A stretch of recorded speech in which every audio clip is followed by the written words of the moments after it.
Hello everyone. Let's read the question. And the question says that a lead ball of 25 degrees Celsius is dropped from the height of 2 kilometers. It is heated due to air resistance and it is assumed that all of its kinetic energy is used in increasing the temperature of the ball. If specific heat of lead is 125 joule, find the final temperature of the ball in degree Celsius. तो इस question में हमें चाहिए temperature और we can say final temperature, और final temperature को निकालने के लिए हमें क्या चाहिए, हमें चाहिए इसका मास। तो let us find the mass. सबसे पहले जो जो हमें गिवन है वी विल राइट दैट। हमें क्या गिवन है, हमें गिवन है कि हाइट कितनी से फेंकी गई है, दैट इज 2 किलोमीटर, और इसका टेम्परेचर कितना है, पहला initial temperature is 25 degree Celsius.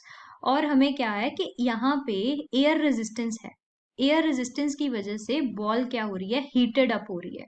तो काइनेटिक एनर्जी आएगी, हमें पता है कि जब हम कोई भी बॉल को ऊपर से नीचे फेंकते हैं तो वेलोसिटी कितनी होती है, अंडर रूट ऑफ 2gh। तो यही फॉर्मूला लगाएंगे हम, under root of 2 multiply by gravity कितनी होएगी, that is let us assume it will be 10 metre per second square. तो हाइट कितनी है, 2 किलोमीटर, 2 किलोमीटर, और जब हम इसकी वेलोसिटी निकालेंगे हमारे पास आ जाएगी 200 मीटर पर सेकेंड। तो वेलोसिटी आ गई हमारे पास 200 मीटर पर सेकेंड आ गई। और काइनेटिक एनर्जी क्या होती है, हाफ mv²। तो मास तो हमें गिवन नहीं है तो मास हम m ही ले लेते हैं। वेलोसिटी हमारे पास है 200 का स्क्वायर। जब इसको सॉल्व करेंगे हमारे पास कितना आ जाएगा, 2 मल्टीप्लाई 10⁴ इंटू मास। ये आ गई हमारे पास काइनेटिक एनर्जी। और हमें कहा है कि जो काइनेटिक एनर्जी है वो सारी की सारी टेम्परेचर इंक्रीज करने में यूज हो रही है। So all the kinetic energy, हम लिख सकते हैं all the kinetic energy is used to heat up the ball. तो मान लो डेल्टा टी टेम्परेचर से उसका जो टेम्परेचर है वो राइज हो रहा है, तो kinetic energy is equals to total heat up, उसने कितना हीट अप किया, that is M S delta T. तो काइनेटिक एनर्जी हमारे पास है 2 इंटू 10⁴ मल्टीप्लाई बाय मास, और यहाँ पे मास ऐसी रहेगा। एस की वैल्यू हमें दे रखी है, दैट इज 125। तो 125 डेल्टा टी हमने निकालना है, तो let it be delta T.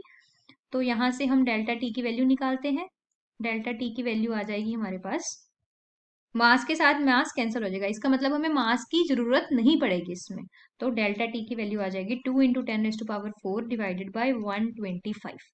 और इसको जब हम सॉल्व करेंगे हमारे पास आ जाएगा 125 दिया हुआ है। अब इसको सॉल्व करते हैं।